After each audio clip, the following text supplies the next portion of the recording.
We're at 150 some participants, so I'm going to start, and hopefully everybody can settle in. It's so hard to gauge the Zoom, but I'm going to commence. Hi everyone, I'm David Senior, and it's my pleasure to appear on your screen today to introduce this program. We're convening under the support of Printed Matter and Hauser Wirth. I'm here because I organize a space called The Classroom at the New York Art Book Fairs and LA Art Book Fairs that hosts talks and performances, screenings and the like by artists, writers, publishers, and art workers. The space was conceived by A. Bronson for the first Printed Matter Fair at PS1 in 2008. I've been working as the organizer since then for the fair. While doing this gig for Printed Matter, I worked at MoMA in the library for many years, and now I'm the head of the Library and Archive at SF MoMA. Since that beginning in 2008, we've staged over 400 events at the fairs and involved over 1,000 participants. And I just want to recognize our community of small publishers that convenes around Printed Matter for the work that they continue to do and the importance of that work. The most common motive around artist publications and small press publications and their output is to fill in gaps in discourse, for creating and taking space for new writing, image making, and collaborative discourse that is self-directed and urgent. Publications document communities of artists, writers, designers, and they also create communities for folks to participate in. I'm deeply humbled by the work and energy and community that I've witnessed over the years. And the Printed Matter is the center of gravity for this genre and for this work. I want to recognize current fair director, Sanel Breslov, fair coordinator, Emmy Keith, fair's assistant, Sunny Iyer, and films director, Max Schumann, for their work navigating the current challenges of proceeding with the fair in new ways. There'll be a virtual fair later this year, and it's in the planning process. And some virtual programming has been emerging on the LA Book Fair site that was supposed to happen in April. And some of the events are now available in virtual form. So thanks to Dancing Foxes, Wolfman Books, and the Black Aesthetic, Sming Sming Books and Candor Arts, Calypso Press, Seton Street Press, Siglio, and Soberscope Press for their virtual panel that can be viewed at the fair website. This discussion was organized as a kind of keynote panel for April's LA Book Fair. And it's thrilling that it can go on in some way in this format. Many thanks to Hauser and Wirth's team for helping organize, and a huge thanks for the participants gathered here. The discussion, Charles Gaines, The Theater of Refusal in the Age of Liberalism, takes its focus, Gaines's curatorial project from 1993, Theater of Refusal, Black Art and Mainstream Criticism, which took place at the Fine Arts Gallery at UC Irvine in 1993. It featured work by artists Jean-Michel Basquiat, Renee Green, David Hammonds, Ben Patterson, Adrian Piper, Sandra Rowe, Gary Simmons, Simpson, Carrie Mae Weed, Pat Ward Williams, and Fred Wilson. The show also hosted a reading room of sorts that gathered reviews and art writing around the artists and the works in the show, framing the conditions that these Black artists were received by mainstream critics. For the classroom program at the we had arrived at a plan to discuss Charles's new book, Palm Trees and Other Work. But for the sake of this discussion, we have transitioned to a focus on this project from 1993. Think about the essays, the thought, the discussions that went into the project and the original iteration of the show. And also now, using Mr. Gaines's own words in proposing the event, we will look at the greater level of diversity in contemporary art practice today to see how and if today's world is like or different from 30 or 40 years ago. Is the language that is used in criticism perpetuating new tropes of marginality? Is there a new framework for which we should consider what is marginalizing practice? And still quoting Charles, one point to consider is if white supremacy as a doctrine still informs the language we use to criticize works of Black artists notwithstanding if that language is supportive or denigrating, it's still marginalizing. So from there, I'm just going to introduce quickly our panel, and then we'll begin a discussion. So first with Charles Gaines, a pivotal figure in the field of conceptual art. Charles Gaines's body of work engages formulas and systems that interrogate relationships between object and objective and subjective realms. Using a generative approach to create series of works in a variety of mediums, he has built a bridge between early conceptual artists of the 1960s and 70s and subsequent generation of artists pushing the limits of conceptualism today. Gaines lives and works in Los Angeles, and he's been a member of CalArts faculty since 1989. He's been subject of numerous exhibitions in the United States and around the world, most notably mid-career survey at Pomona College Museum of Art and Platzker College of Art Gallery in Claremont, as well as museum survey of his grid work at the Studio Museum in Harlem and the Hammer Museum.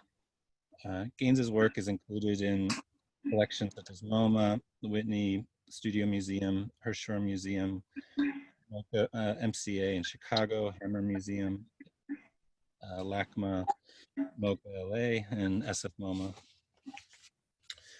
Naima Keith is the newly appointed Vice President of Education and Public Programs at LACMA. Prior to holding this position, Keith was Deputy Director and Chief Curator at California African American Museum, where she guided the curatorial and education departments, as well as marketing and communications.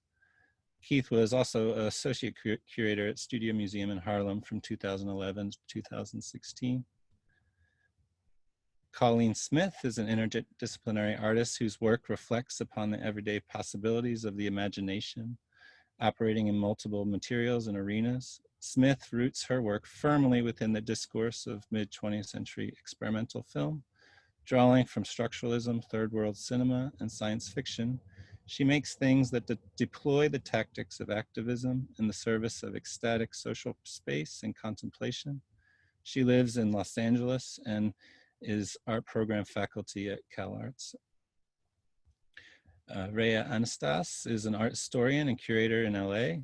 In the winter of 2004 and 2005, she co-founded Orchard, a cooperative gallery in New York's Lower East Side, which was a predetermined 3-year lifespan between 2005 and 2008 with artists Moira Davey, Andrea Fraser, Christian Philip Mueller, Jeff Price, R.H. Quaitman, Jason Simon, among others.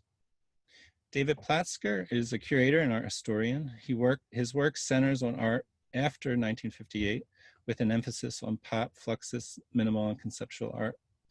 What informed those movements and successive generations of artists whose work follows formally and intellectually from these precursors.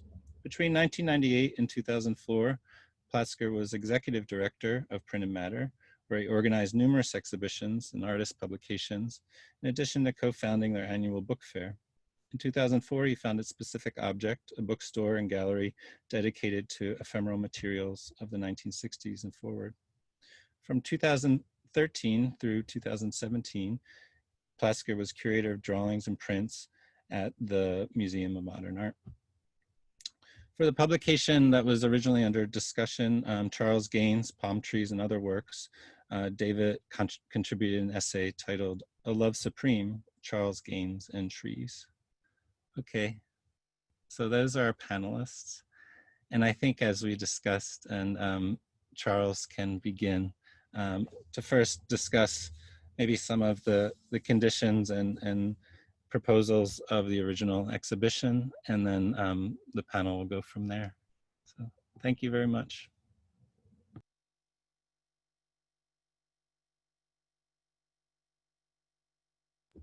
Charles, you have to unmute.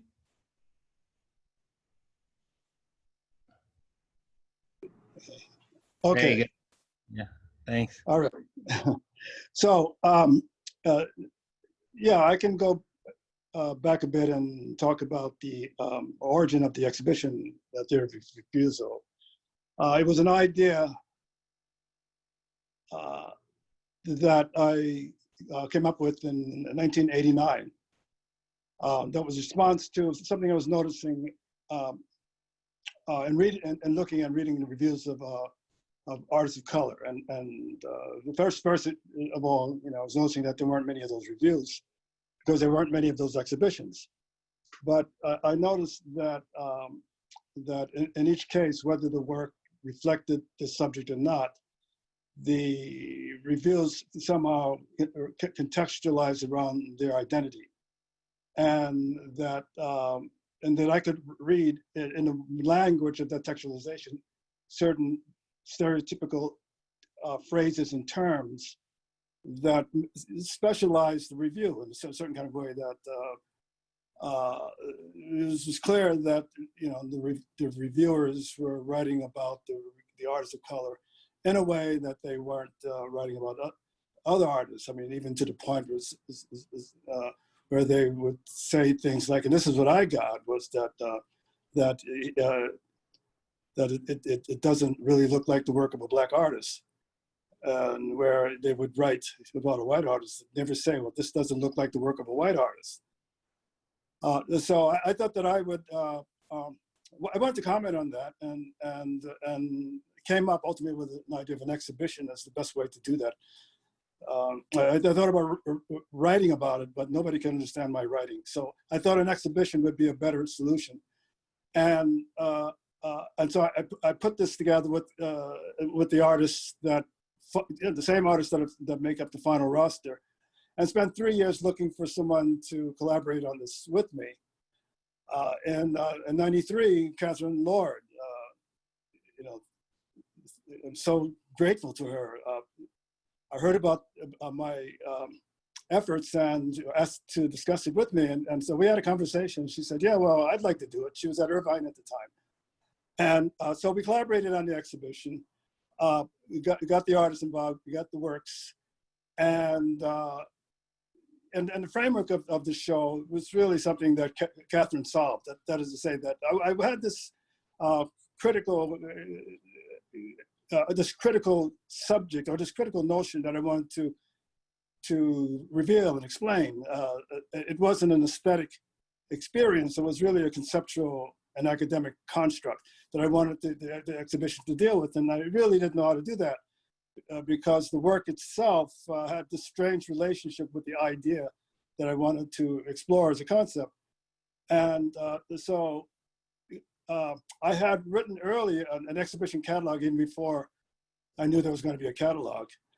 I had written an exhibition essay, and Catherine came up with the great idea of including sections of the text of the essay in the exhibition. So we had this two-part exhibition. One was the installation of the works that in the show of the artists that I selected who I wanted to comment on. That is that my commentary was about explaining how the language that was used to talk about their work marginalized them. And the other, of course, was this academic issue of that language itself, which meant that we had to go directly to text. And we came up with the idea, or Catherine came up with the idea of making wall text out of portions of the exhibition essay, and putting that and having that as a complementary aspect of the exhibition. Now, the important thing to me was that that these wall texts function as an analysis or this description of what someone is supposed to be looking at. It wasn't an explanation. I really regarded the whole thing as a kind of installation, so that the wall texts themselves function on some level within a context of an experience of art, and into this dialogue with the work within that experience. In the same way that one might even think that when looking at a work of art, one might have thoughts about it, that kind of dialogue, but contextualized by the exhibition. So we put it together, and it was provocatively received. There were a number of reviews of the exhibition. The exhibition traveled, and there were a number of reviews of the exhibition, and they were mixed. Some very positive, and some sort of accusing me of dealing with a subject that was not art, and it was overly political and overly having too much of an interest in a particular perspective, a political perspective that wasn't available to all. And in fact, one of the worst examples of that was one reviewer accused me of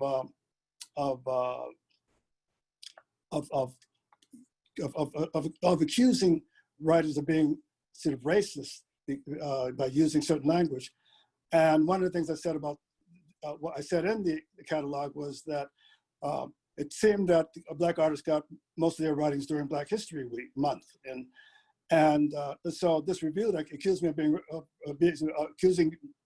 accusing reviewers of racism. That review was written during Black History Month of an exhibition of 3 Black artists, and so he was not aware and recognized how he was contributing to this sort of marginalization of the practice.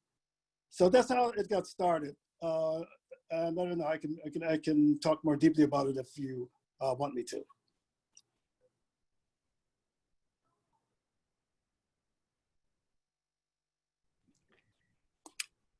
So Charles, I'll jump in. I know this is supposed to be more of a casual conversation.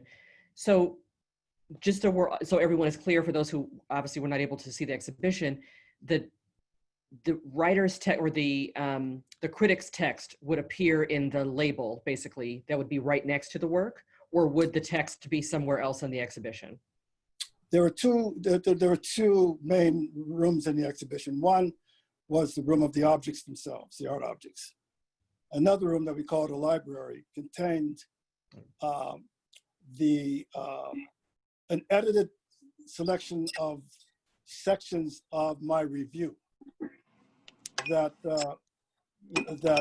pinpointed what I thought were particular instances of marginalizing language. That existed in another room, along with a series of books, a bunch of books on minority art and minority artists. There was also a timeline, because another thing that we found out was that of the artists that I exhibited, we found out that there wasn't much written about minority artists until the late 80s. And when they began to be written about, the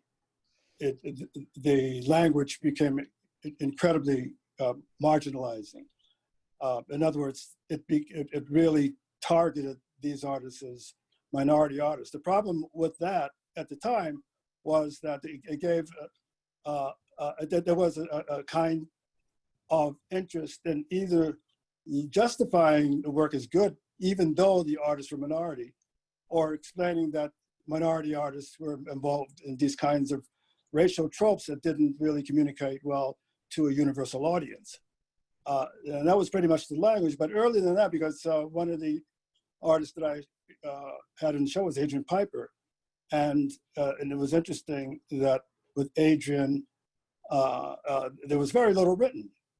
And you can see in the timeline that those reviews began to increase. And as you get to the 80s, as they increased, the only way, it was pretty clear that that writers could figure out how to write about the work of these artists was to use this kind of marginalizing language.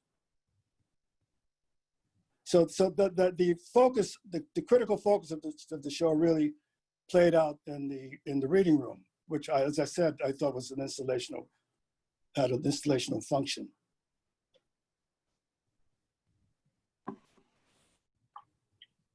Charles, do you want to make a connection between the wall panels with the critics' quotations and the chart in the reading room and the publication of the show?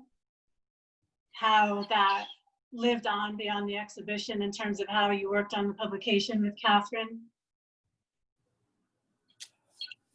I think this, if I understand your question correctly, one of the dilemmas I had that I think Catherine helped me solve was how to use textual and academic material within the context of an exhibition that allowed it to be more expansive than a didactic extrapolation of a certain position. I have nothing against didacticism, but I wanted, it's very important that if it functioned that way, it would just be another excuse to marginalize the work. It was a way of saying that, well, these thoughts and these words, this language are intrinsically interlinked with the works themselves, that there's no way of understanding the work without understanding it within the context of certain kinds, a certain use of language. And so you have to pay very close to that language to understand how a particular culture or society itself understands and positions certain practices. And so I wanted to show that there was a very limited and very constrained way of talking about minority practices that didn't exist in the more expanded community. And the reading room was a way of showing that, but showing it in a way that is more than just illustrative, because I thought that the very concepts, the way I was looking at it, and I don't know if anybody else was, but the way I was looking at it is that the sort of the assumptions of the race assumptions that many writers had really hammered and limited and framed very broad and very sort of expansive concepts that so that if a Black artist produced a concept, then the language around that limited that concept very strictly to make this one-to-one association with their race, and this dilemma happened that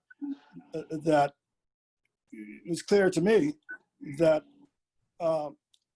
there was this necessity of connecting with the race, but also there's no way of talking about the work without referring to the issue of race, which was very constraining and sort of principles. And I thought that if you paid attention, sat in the reading room and went through the text and went through the wall text and the timeline, that this point would be made. Charles, could you talk a little bit about the works that were included in the show? Oh yeah, I'll try. It was a few years ago. I'm looking at some images on the screen, so that helps a lot, thanks. But there's the Lorna Simpson I'm seeing right now. And one of the things that I was from Lorna's series, when portrait series or series when she was photographing the backs of people, mostly women, but she also photographed men. And that reminds me that one of the problems that writers had with Lorna was they said that they couldn't understand her language and what she was trying to do, because they thought that she's writing in a secret text, a secret, I guess it's kind of a secret language that only Black people could understand. I mean, they really said that. And so rather than saying that, well, this is if a white artist had done that, you said that, well, this work is really deep, I have to really think a lot about it. But they wouldn't discount it because of the fact that they had to think about it as not art, or it was have a limited audience, but they did that with Lorna. And Basquiat was in the show, and one of the featured descriptions of him was that he was a brilliant genius, untrained and unschooled, and making a point that his race had something to do with a sort of a natural talent that education would only destroy, would only encumber. And so they called him a wild child, so they looked at him as this kind of enfant terrible, type of personality whose qualities of genius was assigned to his race. And of course, the idea in that case was that it said it was indicating or playing with an idea that I don't think I'm overstating it, that Black people don't perform well intellectually, but they are superstars when it comes to their emotions. and pure and unadulterated expressions. I mean, that trope goes all the way back to expressionism and European expressionism, with the idea of tapping into the primitive mind in order to reveal a pure aesthetic. But in this case, it was the pure aesthetic. It was the same kind of function that happened with the ideas of black people make better basketball players and black people run faster and all that. And sort of connected with those kinds of tropes with Basquiat. And also it's an interesting proposition, because at the time of Basquiat, black artists started getting some recognition, and in this case started making some money. And so in the catalog, I articulated two types of stereotype. One, the positive stereotype, and the other, a negative stereotype. And so the idea of speaking a secret black language was a negative stereotype, sort of isolating a black culture.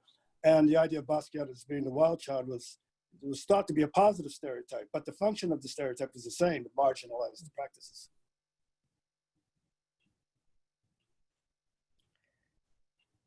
Charles, I over the weekend I read the interview that's in your book. I think it happened in 1992, or yeah. And I was really stricken with. Well, at that time I was actually in film school. I was studying with Trinity Minha, and so and we were reading Poststructuralism quite unapologetically, which is really different from the conversation that's going on in the art world. I was really stricken also with my understanding of the margins being so different, because Minha was always talking about like operating from the margins as this space of expansiveness. And she was talking about it being a question of where are you directing your interests, or in our case, our cameras. But as I read on, I realized, especially listening to Thelma, how very much the notion of marginalization in that context was about power. And so I was just sort of like trying to parse that out in terms of my own training in a world in which all these terms were used so differently, you know what I mean? And what was really at stake at that exact same time in the art world. And then listening to Thelma and Hilton, I was trying to really, really sit with and figure out like, well, what has changed exactly? And it made this conversation have like new stakes for me in terms of more than just sort of really being excited about hearing you talk about sort of the conceptual frame around it, but the stakes of right now in terms of new kinds of economies around Blackness in particular, particularly the Black figure and things like that. Yeah, that's, gosh, I mean, that one was told to me. I mean, one of the things that apparently people were interested in terms of the way I was describing the work in my essay, was that I was trying to use the word marginal in a different and more empowering way than the social idea of circumscribing or marginalizing a cultural group.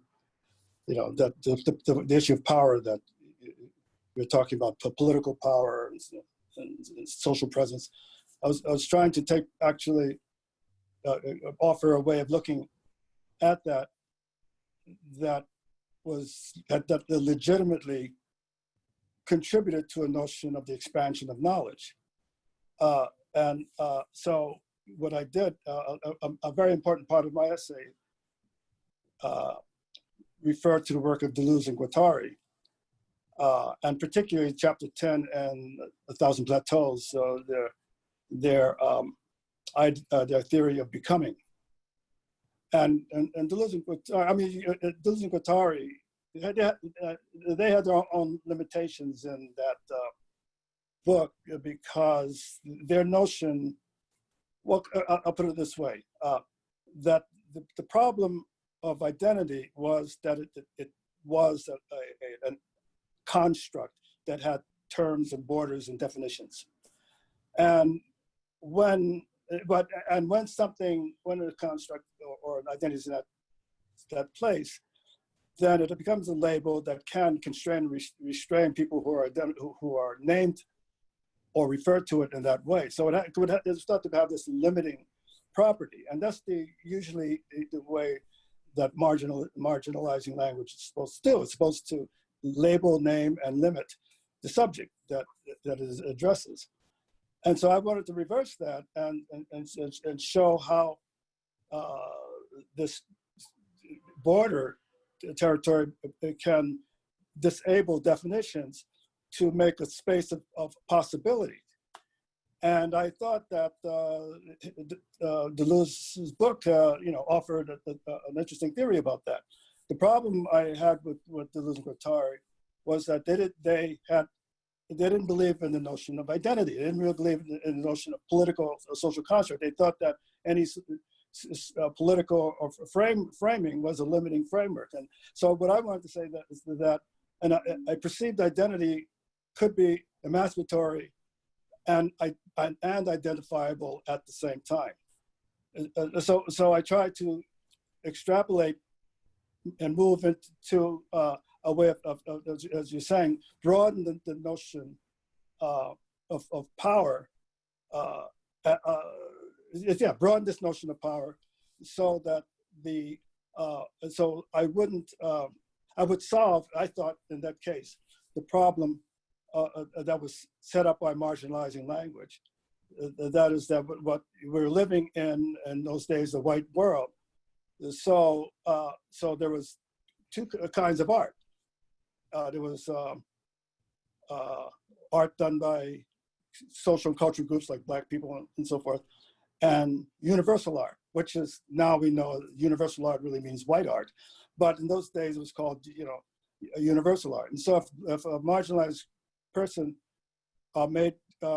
worked in those kinds of tropes that are not identifiably Black, then you could say that the work was universal and more applicable, but you deny your identity in that very moment. And so I wanted to find a way of sustaining and maintaining that identity, and at the time, a function in the same space of liberation that universalism, the concept of universalism, provides. And so that was the basis of my essay, to try to make that kind of language, to try to say that there was this friction, there was this conflict set up by a binary that limited and constrained you no matter which way you turn. That either if you embrace the notion of identity, you're being constrained, or if you try to eliminate the idea of identity, you're similarly being constrained, because the only place you can go after that is white. And it was so, that. Yeah. I'm sorry. It was that binary that actually really was really pointed in the dialogue. Even when Thelma was so clear about, like, this is an institutional issue. Artists protesting on the steps of museums will not change this issue. But then there was a question of, well, what about different kinds of institutions? What are they doing? And so she kept talking about these degrees of a center, right? And I thought, the deterritorialization that you were approaching with these ideas is really where it's at for me. As I was like, there need not be a center.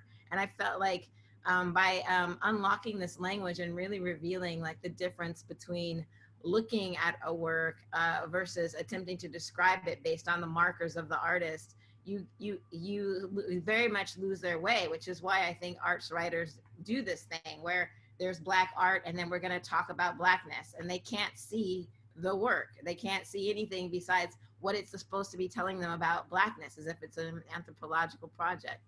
And it's that binary, I think, that really produces that problem. So but then, I mean, it gets more complicated than that, because it's like the problem that Edward Said had.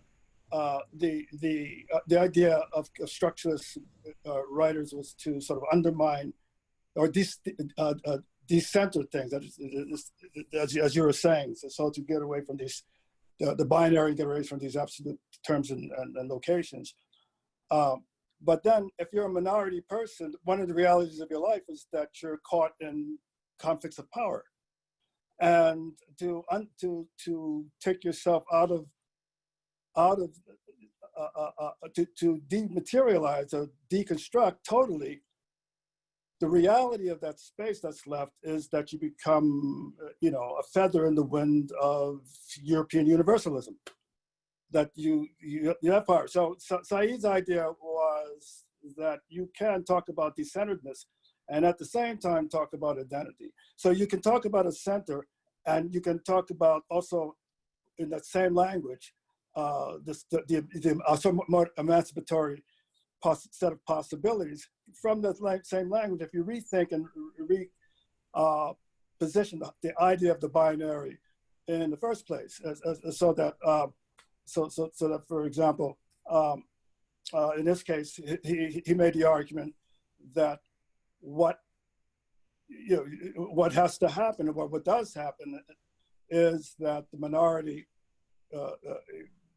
the minority has to presume that their special experience in the world as a minority can make them, give them access to broad ideas or even address existing ideas in a unique way, and then to dominate the discourse, the general discourse, or what you call the center discourse, with this perspective, and in that way you can you can employ power and emancipation at the same time. I don't know if that makes any sense. Well, but Charles, what to me. about your power? When I read this essay and I think about you making this exhibition, I'm not thinking about these external forms of power or this binary. What about your life and you doing this work? It's like what Cauleen said, you're putting forward a totally other kind of writing, and you're doing all this work to critique postmodern theory for its ideas of marginalization. It's like you just did this whole thing. You're putting a whole new model on the table. So it feels like straitjacketing to think about what you did only in these other terms of universalism or philosophy or aesthetic frameworks. This thing you did exploded those models of art writing. Well, what happened was that in the way people wrote about art, there was a lot of writing about postmodern.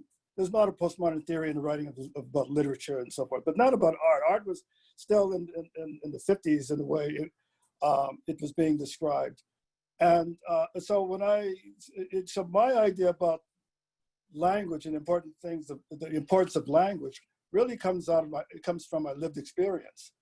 That to me, it's one with my identity. So I sort of introduced these ideas of decontextualization, the Deleuzian idea of becoming those kinds of constructs, but from the perspective that I think I had simply because of the particular life that I led and the life that I experienced, that it wasn't available, in the same way, obviously, but to anybody else. So I thought it was emancipatory because of what I got from others was that, well, I never really thought about using this kind of language in talking about issues of identity and race before. You can talk about identity and race in these more sort of, emancipatory phrases and tropes, and which actually came out of real and absolute concerns I had about the terms and conditions of racism, the binary, the constraints of the binary. I wanted to turn the binary upside down in such a way that that properties of it that are emancipatory could have its effect. That we don't always think about concepts and ideas as limitations, for freedom, because there always that was peculiar, because I was always wondered, you know, like how do you know if you've emancipated yourself into a space of freedom? You know, because you don't have any concepts that defines freedoms in these new spaces. You know, I mean, you have to struggle with the idea, well, if I'm in a space of emancipation, I don't know that unless I figure out what that space is. And so I was trying to find a way of addressing that and just describing a space of emancipation without being sort of bound and straitjacketed by the typical use of that binary. How, One of Charles, the- go ahead. Well, real quick. Sorry, go ahead, please.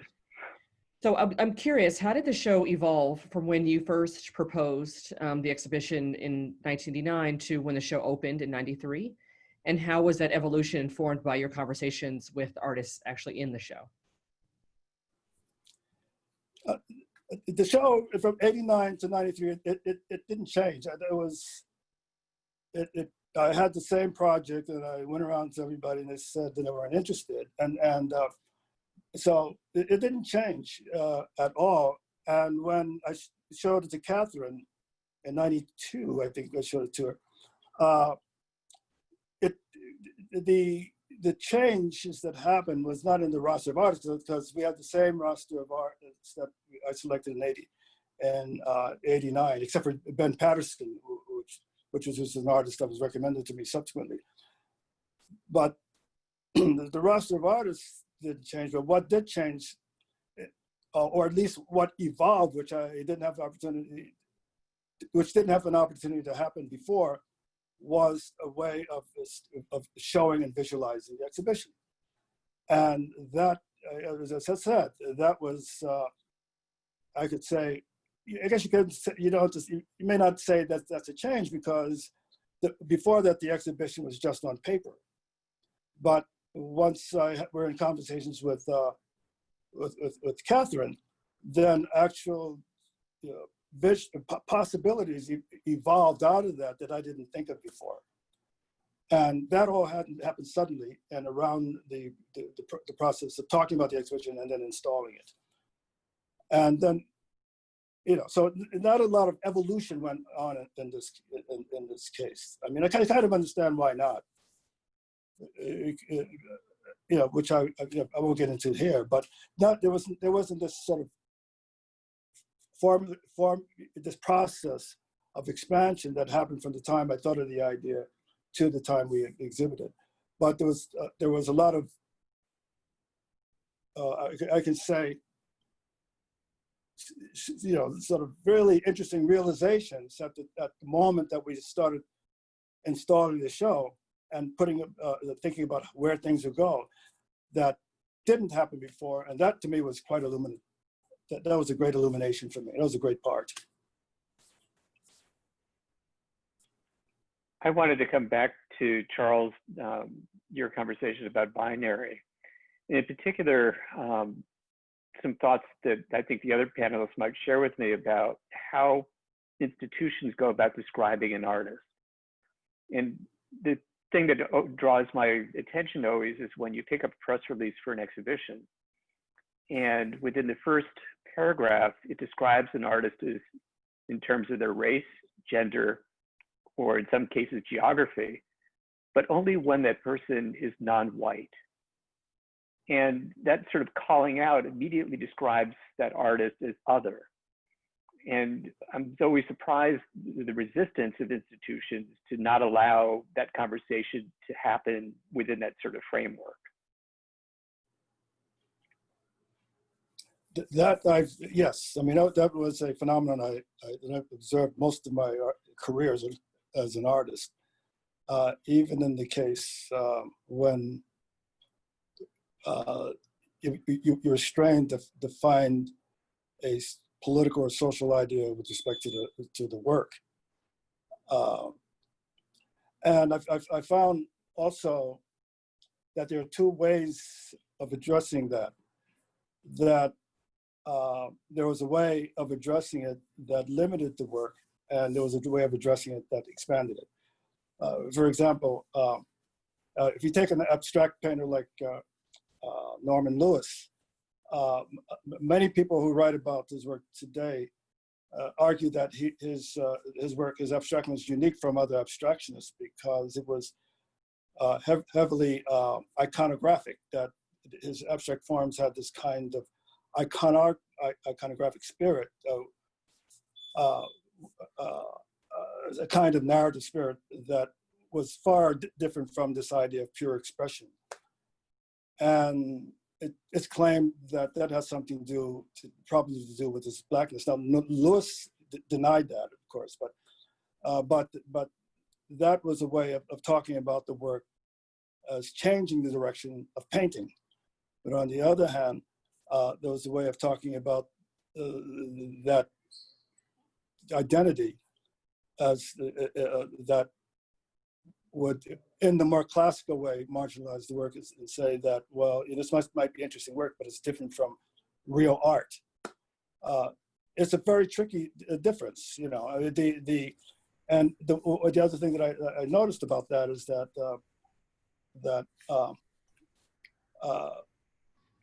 today more than ever, it is writers are very conscious of that. It can become very, particularly today, and talking about the work in relation to notions of politics and identity. Writers are really cautious and careful about navigating those two possibilities. With the same language, you can limit or expand the possibility of a work. And I don't know, Charles, that's true when it comes to describing Black, Indigenous, or people of color, but it is that carefulness about describing who the artist is doesn't occur at all for white artists. And I'm of two minds of it.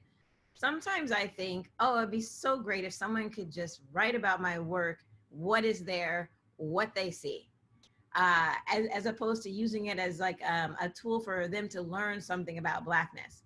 On the other hand, it would be really interesting for them to write about white artists based on them being white. That actually would really, really clarify a lot of work that's out there right now if we had more explicit conversations about the race, the whiteness of those artists and how and what it does to shape their work. So I'm always of two minds of it. And sometimes I think, oh, it would be an interesting project to experiment with that in terms of like big group shows, like really, really doubling down, kind of the Camille Billups style. She would do this at panels where she would say, you, the white man with the red shirt and the red cap, you may ask me a question. Like she just really enjoyed doing that. Maybe that's one experiment. And another experiment is like speaking in terms of what is there and what can be seen. Because I don't think that writers now are any more careful really about this. I think they just have a bigger vocabulary to throw around. I guess that's why I jumped in. Yeah. Oh, yeah, well, yeah. You go ahead. No, I was just going to say that's sort of the perfect answer to the conversation. But also, it's not about external writers. It's about the way institutions frame the art that's in the institution. Are they part of the institution, or are they something separate that are being joined into the institution? So how do we navigate these dualities and make it a single conversation where it's art within context?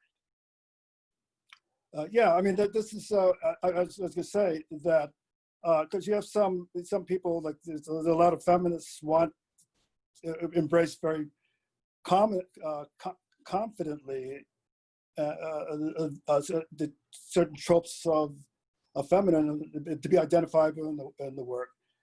And so you'd have that, but then you have people who don't. And the problem that I see is that when it comes to writing about minorities, whether racial or gender minorities, the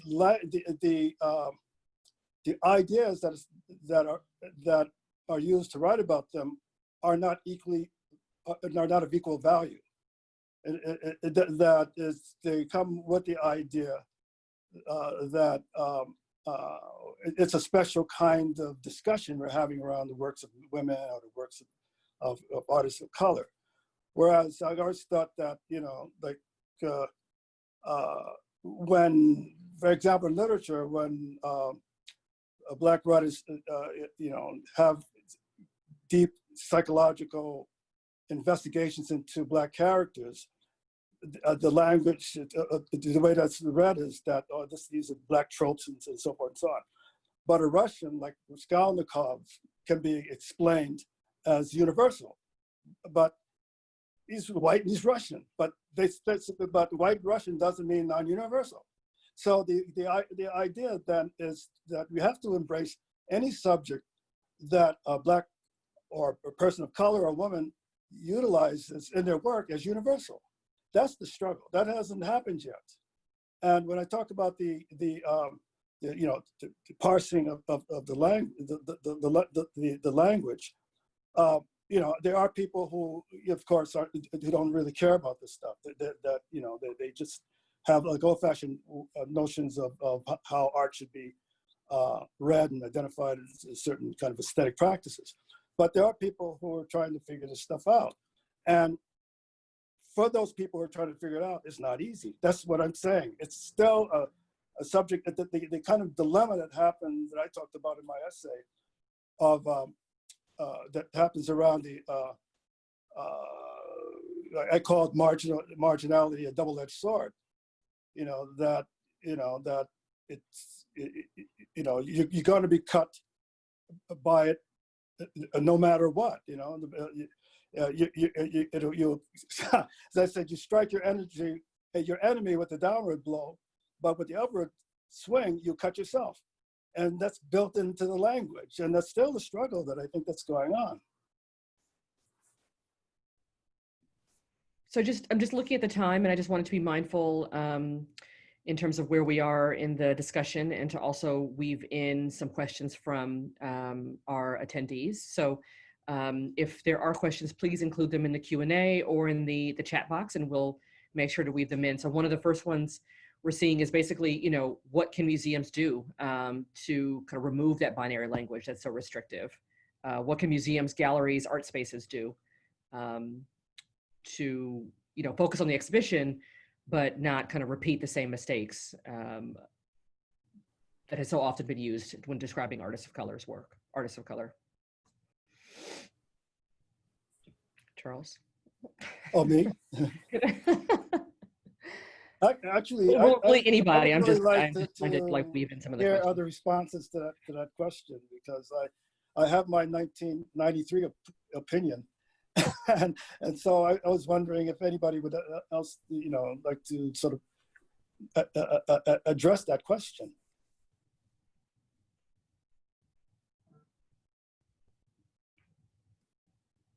No. Well, I guess to add on to that question, because I can see Cauleen kind of like formulating something. Do artists feel empowered to push back on institutions that are using that type of language? Do artists feel as if they have the ability to kind of say, you know what, I don't like what's being written about my work. I don't like the way I'm being described in this press release. I know obviously there are artists of different levels. I'm obviously well aware of that, but just to say, how empowered do artists feel to engage in these kind of conversations as well as we, ask museums to no longer kind of use this restrictive language? Yeah, I guess that's what I was thinking about. I was also thinking about how often I've okayed some writing about my work and then reread it and thought, what was I thinking? Because we're so accustomed to this kind of language. This kind of language is sort of the way we describe Black people in this kind and so it's so internalized that it's difficult for the artists themselves to see it, especially when they're just so damn happy to have a show, let alone writers who have been sort of trained in this discourse in this particular way. But it is really all about kind of like simply saying, what would happen if you just didn't use the word Black in that sentence? What would happen to the way you describe the work? And sometimes if I even just saying that goes a long way. Not that I mind being described as Black, but just in terms of how my work is described, it's much more important to me that description be parsed out on the work than on me, Charles, I'm curious of what your 1993 answer would be. Now, you mentioned that you would tell us through the lens of that time period. I'm curious on both thinking about this exhibition, but also kind of thinking about this question about, how to think about this today. How Well, would one of you? the things that I noticed today, and I'd like to find what David and Rhea might think about this, is that one of the problems with respect to the possibility of labeling and constraining, by this binary is how to write the work of minority artists into history. Particularly, in a museum, as museums purchase more work of minority artists. And I had this one experience where some, again, I guess it was Norman Lewis, was purchased by the Met, and they didn't know what room to put him in the terms that would allow his work to fit into this evolutionary narrative of history. So often it was placed in a room of new acquisitions because they don't know what to do with it, and that it seems to be a marginalizing behavior of this kind of work, that you don't know how it fits into the history.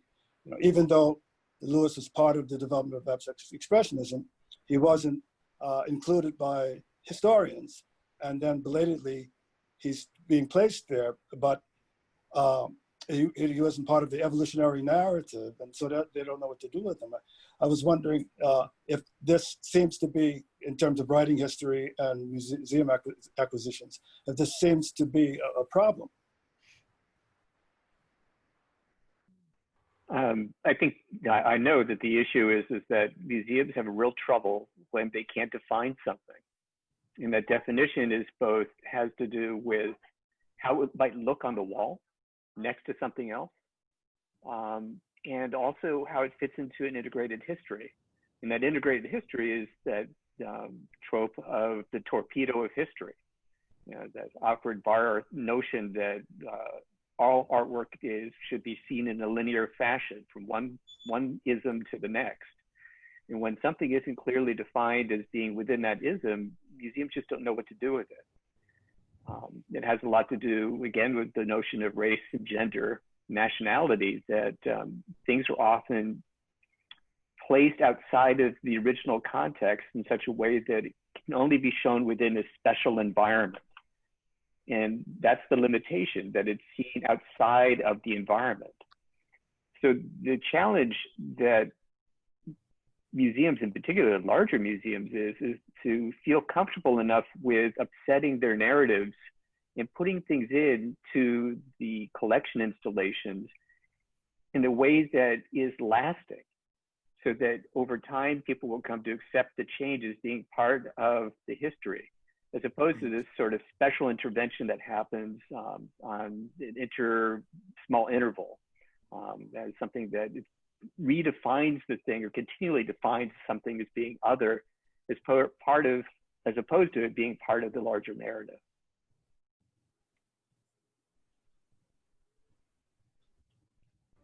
Yeah, I really agree with that. I think about I think about Charles's work in this regard in particular, really, and think about the work that must be done to reconfigure history so that his work and artists like him is present there, sort of in the way that he pointed towards Ben Patterson in terms of Flexus.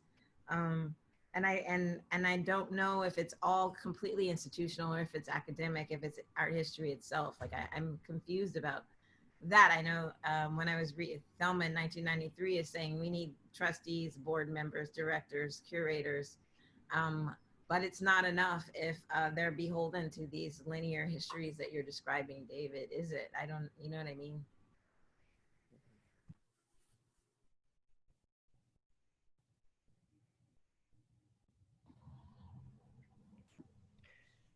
I'm going to jump in here and just insert a couple of questions that have been coming in. And one is by Sydney Vernon. Do you think it would be useful to abolish the social definition of mainstream in quotation marks in order to secure the future freedom of Black people?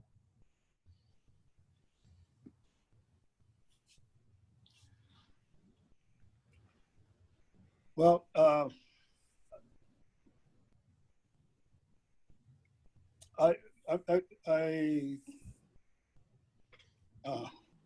not sure what you want to abolish is a particular interpretation of mainstream.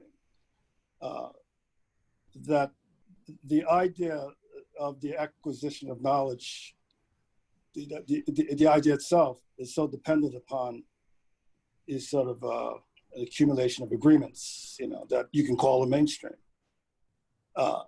But there's no reason why that acquisition has to be displayed and utilized in particular ways to empower certain groups over another, or to have issues of race and gender play a part of that process of acquiring knowledge.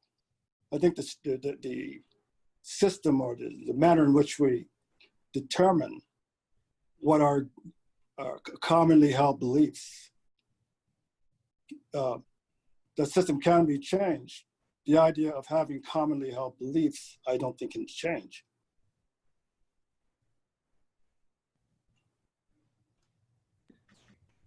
Okay, another question. With the present circumstances, museums have pledged to buy and support more work of Black, Indigenous, people of color artists. How can those conversations be the most constructive and positive in their efforts to diversify collections?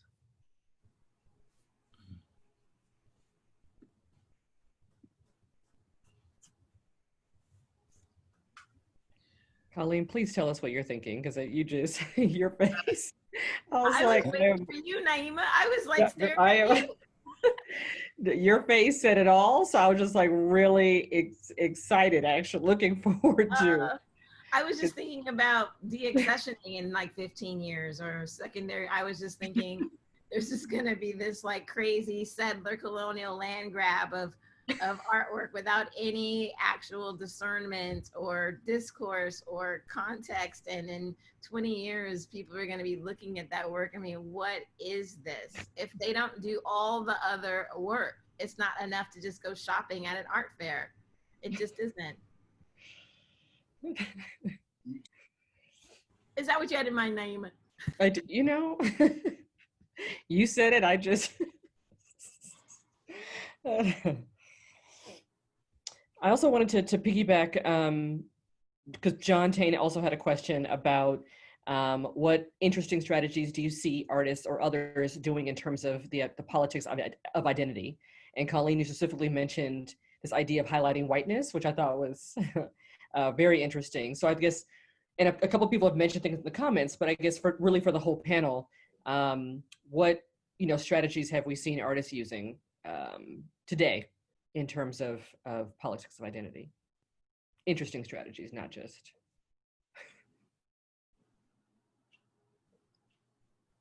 Okay, not seeing anything interesting, I guess. Well, one thing that I noticed, particularly among young artists, is that there is a change, particularly in relation to my generation. There's a change attitude with respect to the notion of the relationship of race to a practice, an artistic practice. How they see their race, whether they see it as a political construct in relation to practice. Because in my generation, race was, even among the minority artists, was embraced as a political construct within artistic practice. And that was part of the problem, because the mainstream thought that politics had nothing to do with art. But I think today, and some of the conversations I've been having, that the idea of race is seen now as a kind of sort of a natural space or a sort of a mise en scène of the behavior and activities of an artist, so that you don't have to theorize its presence in work because it's just there. I mean, and also sort of a suspicion among certain people of actually trying to identify as a political construct the idea of race, because of this thing we were talking about, that some people feel that when you do that, and once you do that, you become trapped within a certain set of constraints and limitations. I thought that was interesting, but I thought that it sounded very much like more essentialist ideas of the essentialist idea of artistic practice, where I remember the Black Power movement also said that the work that I make as an artist of color comes out of my sort of not just my experiences, but it comes out of my genes and my molecules, and so it doesn't even have to be addressed. I mean, that the problem is that you could interfere with that, by making white art. But if you didn't do that, and the language of that sort of natural expression was expressionism, at least in those days.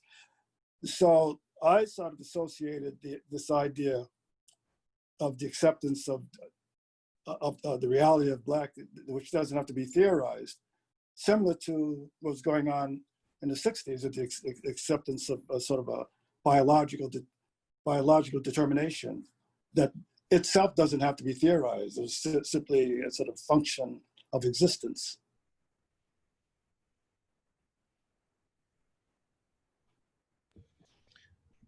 Okay, I want to we're winding down a little bit. I want to raise up one comment by Fo Wilson that said, "I don't think the system can be changed by white people. In this present moment, Black people need to have opportunities to lead museums. Black folks are uniquely qualified to take us forward." And then Kyle Bellucci Johansson has a question. Has asset-driven commercial art market and increasingly powerful collector trustee class impacted this double-edged marginality? And if so, how? Has it become a triple-edged sword?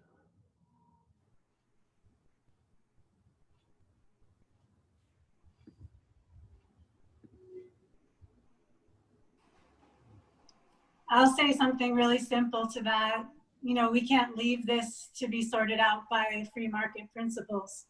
The financialization of a couple of individuals and a really small percentage of an art market, we know what free markets do when we leave our American institutions to them. So.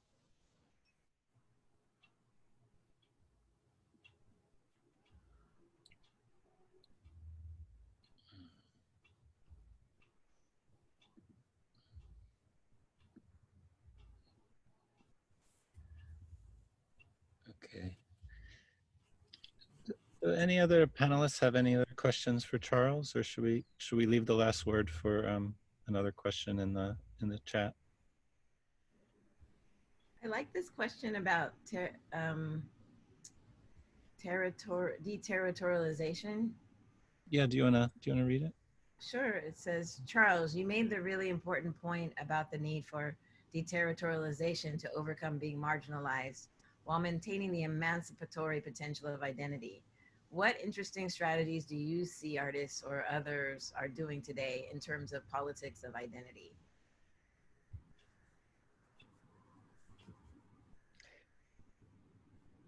So I think we kind of talked about that a little bit. I tried to weave that question into the conversation. I think that's when Charles kind of alluded to the younger artists that he had been, or he has been in conversation with, but I don't know if any of the other. Yeah, maybe I can say one more thing about it. That's like some of the work that I've seen that interests me. One really refreshing thing is that at least in terms of those models, those old models of the historical narrative and the evolutionary chain, I think we're in a much more sort of diverse, a period of diversity where works of art are less framed around particular concept styles and strategies. There's a variety of practices out there. And I really think that this postmodern gesture, that moves us away from linear histories, I really think that is the result of the contribution of minority artists. I have to develop a linear history to prove that, but without developing that, I really think that I think this much more refreshing moment of diversity is a consequence of coming to terms with the practices of minority artists. Somehow, having a little bit a larger presence in the art world.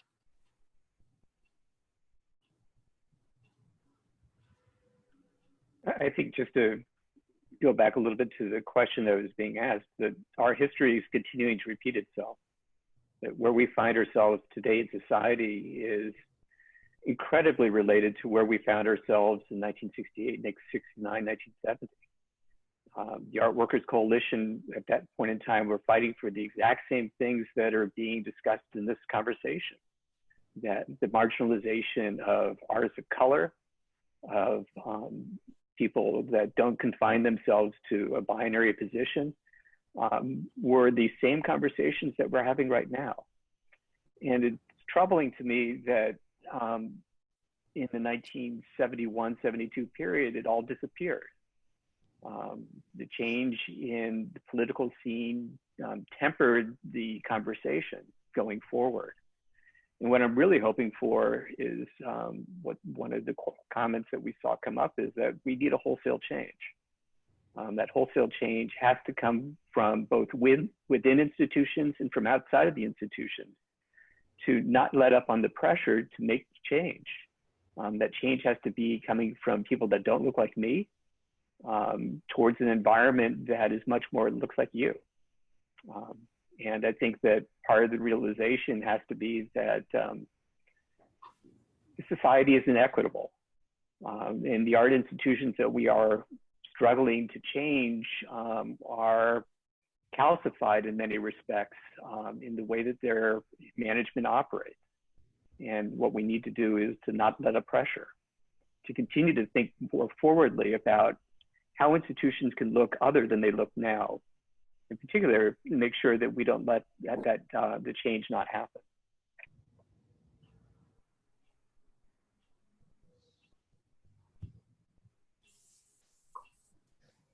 Yeah, I want to underscore that. I mean, I started using Nizam Shaked's book on conceptual art in my class because she highlights that kind of revolutionary practice that is pretty dominant in the work in the 60s and early 70s. So, for the very artists, the minority artists, like the Art Workers Coalition and those groups, even those directed with specifically with the Black Power movements and so forth, and the kinds of pressures that they were putting on the art world at the time. And I think that's right. I think that's a very good point. That as an activity and a behavior has to continue, and I'm not sure that it hasn't. Because of the incredible sort of controversies over identity and expression that's happened over the critiques of museums and exhibitions having to do with what happened to Sam Durant and Dana Schutz and certain demands about who can speak for whom. I think it's going on out there today. I'm not convinced it's at the same level that it was in the 60s, 70s, but I think that it's not completely dead.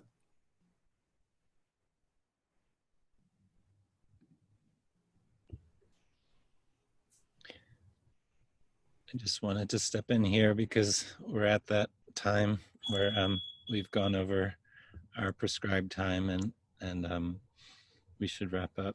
But I think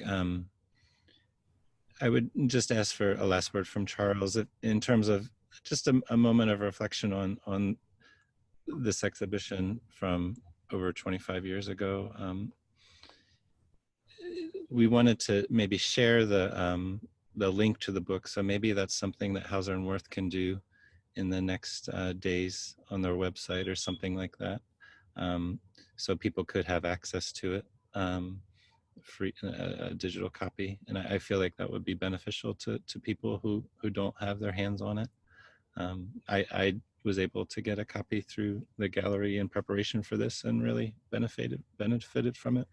And also just in memoriam to Maurice Berger, who was a writer on the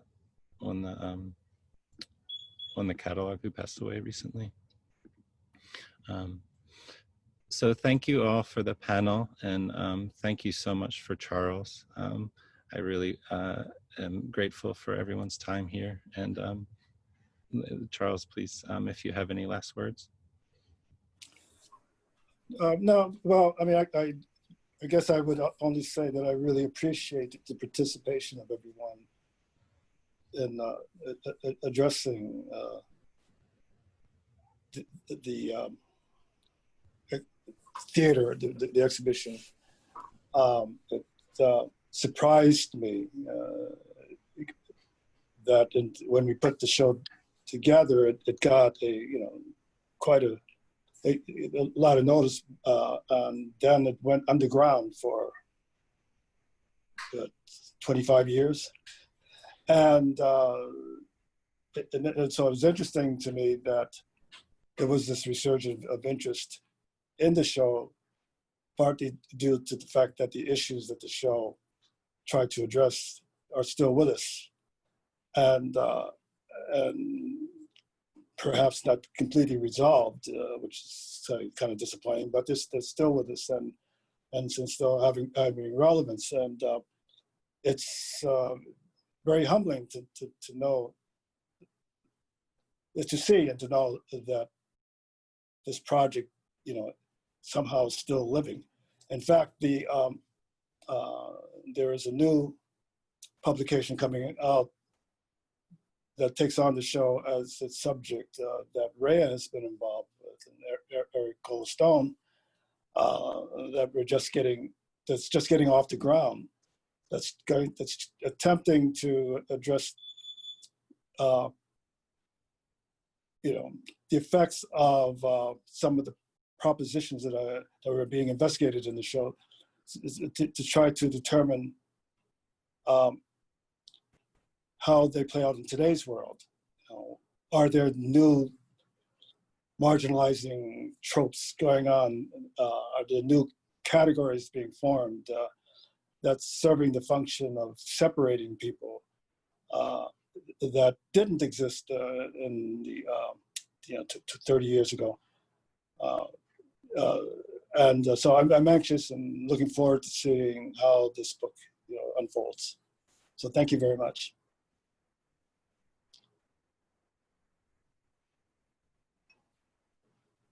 Yeah, thank you, Charles. We're so humble, and it's our great pleasure to speak with you about this today and to work on the book review. Jamila James too, and Catherine Lord and Fred Moten, this whole group, and all the people that have been keeping the show alive, talking about it.